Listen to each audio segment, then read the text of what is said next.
നമ്മുടെ സർവീസ് മാറ്ററിൽ പല ആളുകളും വിളിച്ചു ചോദിക്കുന്നൊരു ചോദ്യമാണ്, പെൻഷൻ പ്രായം കൂട്ടുമോ? ഇത് സംബന്ധിച്ച് ഞങ്ങൾ ചില അന്വേഷണങ്ങൾ നടത്തിയിരുന്നു. കഴിഞ്ഞ ദിവസം VD സതീശൻ മുഖ്യമന്ത്രി അവർകൾ തിരുവനന്തപുരം ഗ്രീൻഫീൽഡ് സ്റ്റേഡിയത്തിൽ നടന്ന കോൺഗ്രസ് അനുകൂല NGO ഗസറ്റ് ഓഫീസേഴ്സിൻ്റെ ഗസറ്റ് ഓഫീസേഴ്സിൻ്റെ സമ്മേളനത്തിൽ കൃത്യമായൊരു പ്രഖ്യാപനം നടത്തി. നിലവിൽ സംഘടനാ ഭാരവാഹിയായി ഒഴിയുന്ന ജാഫർ മുഖ്യമന്ത്രിയോട് പറഞ്ഞ് എന്തെങ്കിലും ഒന്ന് പ്രഖ്യാപിക്കണം അവിടെ എന്ന് പറഞ്ഞപ്പോൾ മുഖ്യമന്ത്രി പറഞ്ഞു, മുഖ്യമന്ത്രിയാണ്, ബഡ്ജറ്റിലുള്ള കാര്യങ്ങൾ പ്രഖ്യാപിക്കാൻ കഴിയില്ല ബഡ്ജറ്റിന് മുമ്പേ, അതൊരു സീക്രട്ടാണ്. എന്തായാലും ഉദ്യോഗസ്ഥർക്കുള്ള വിസ്മയങ്ങൾ ബഡ്ജറ്റിൽ ഉണ്ടാകും. 2-3 കാര്യങ്ങളാണ് ബഡ്ജറ്റിൽ വരാൻ സാധ്യതയുള്ളത്. അതിലേറ്റവും പ്രധാനപ്പെട്ട ഒന്നാണ് പെൻഷൻ പ്രായം 1 വർഷം കൂടെ കൂട്ടുമോ? സാധ്യത കുറവല്ല, വലിയ സാധ്യതയാണുള്ളത്. കാരണം PSCയുടെ അപേക്ഷിക്കാനുള്ള പ്രായം കൂട്ടിയത് കൊണ്ട് തന്നെ അതിനകത്തൊരു ലോജിക്കുണ്ട്. PSC പ്രായം കൂട്ടിയത് കൊണ്ട് തന്നെ ഇവിടെ 1 വർഷം കൂട്ടാനുള്ള സാധ്യത വളരെ വലുതാണ്. ഇനി 2 വർഷം കൂട്ടുമോ നമുക്കറിയില്ല. DA DR 8 പ്രാവശ്യമായിട്ട് കൊടുക്കാമെന്ന് പറഞ്ഞ് ബാലഗോപാൽ ഇട്ടിട്ട് പോയ ഉത്തരവിന് ഒരു തീർപ്പുണ്ടാക്കാനുള്ള സാധ്യതയും വളരെ കൂടുതലാണ്. പെർഫോമൻസ് ഇൻഡെക്സ് അനുസരിച്ചുള്ള ഇൻക്രിമെൻറ്റും മറ്റു കാര്യങ്ങളും വരാനുള്ള സാധ്യതയുണ്ട്. അതൊരു സെൽഫ് ഇവാലുവേഷൻ നടത്തി കൊടുക്കണമെന്നുള്ളതാണ് നമ്മുടെ അഭിപ്രായം. കാരണം സർക്കാർ ഉദ്യോഗസ്ഥർക്ക് സ്വന്തമായിട്ട് തന്നെ അവർക്കൊരു സെൽഫ് ഇവാലുവേഷൻ ഫോം അവർക്ക് കൊടുക്കുക, സ്വയം അവരെ തന്നെ വിലയിരുത്തട്ടെ.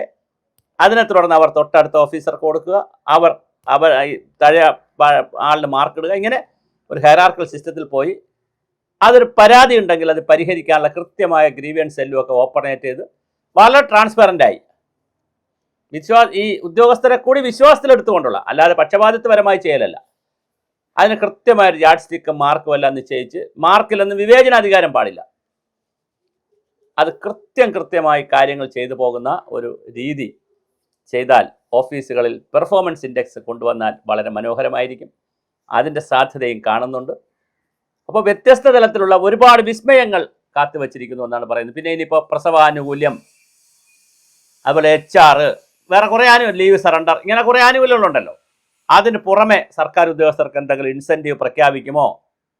ഇങ്ങനെ തുടങ്ങിയിട്ടുള്ള ഒരുപാട് ചോദ്യങ്ങളുമായിട്ടാണ് ബഡ്ജറ്റ് വരുന്നത്. എന്തായാലും പെൻഷൻ പ്രായമാണ് എല്ലാവർക്കും കൗതുകമുള്ളൊരു വസ്തു.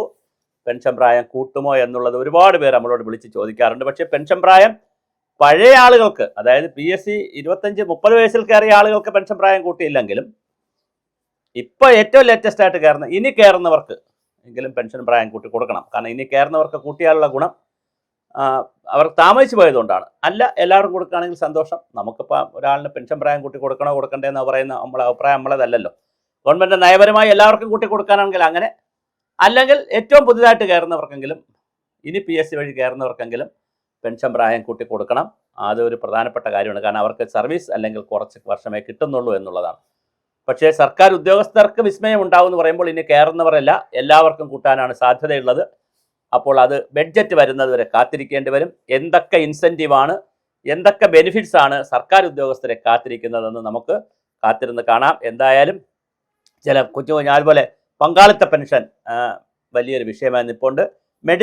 മെഡിസപ്പിന് പ്രസക്തി ഉണ്ടോയെന്നറിയില്ല. കാര്യം ഉമ്മൻചാണ്ടി പാക്കേജ് 25 ലക്ഷം എല്ലാ ഫാമിലിക്കും വരികയാണെങ്കിൽ പിന്നെ മെഡിസപ്പിന് പ്രസക്തി ഉണ്ടോയെന്നറിയില്ല. അപ്പോൾ അതുകൊണ്ട് തന്നെ അതിനകത്ത് അതായത് മറ്റേ ഇന്ദിരാഗാന്ധി ഉമ്മൻചാണ്ടി പ്ലാൻ, ദാരിദ്ര്യരേഖ അങ്ങനെയൊക്കെ വരുമോ നമുക്കറിയില്ല. കാരണം എല്ലാവർക്കും കൊടുക്കുമെന്ന് അറിയില്ല. അപ്പോൾ എന്തായാലും നമുക്ക് കാത്തിരുന്ന് കാണാം. ഈ പെൻഷൻ നമുക്ക് സാധ്യതകൾ കാണുന്നത് ഒന്ന്, മെഡിസപ്പിന് പകരം എന്തെങ്കിലും വരുമോ, അതുപോലെ തന്നെ പിന്നെ പങ്കാളിത്ത പെൻഷൻ അഷ്വേർഡ് പെൻഷനായി മാറുന്നതിനെതിരെയുള്ള തീരുമാനം അതെന്ത് സ്റ്റാറ്റ്യൂട്ടറി പെൻഷനിലേക്ക് പോകുമോ, പെൻഷൻ പ്രായം കൂട്ടുമോ, ഇൻസെൻറ്റീവ് കൊണ്ടുവരുമോ. പിന്നെ ഒരു കാര്യം കൂടി ഞങ്ങൾക്ക് നിർദ്ദേശമായി വയ്ക്കാനുള്ളത്, എല്ലാ സർക്കാർ ഉദ്യോഗസ്ഥർക്കും സമയബന്ധിതമായി പരിശീലനം കൊടുക്കുന്നതിനുള്ള കൃത്യമായി ഓരോ വർഷവും റിഫ്രഷ്മെൻറ്റ് കോഴ്സുകളും പരിശീലനം നടത്താനുള്ള ഒരു യൂണിവേഴ്സിറ്റി നടത്തണം. ഒരു ഗവൺമെൻറ് സർവീസ് അക്കാഡമി പോലൊരു യൂണിവേഴ്സിറ്റി നടത്തണം. അത് ഈ ഗവൺമെൻറ് തുടങ്ങേണ്ട ഏറ്റവും പ്രധാനപ്പെട്ട ഒരു കാര്യമാണ്.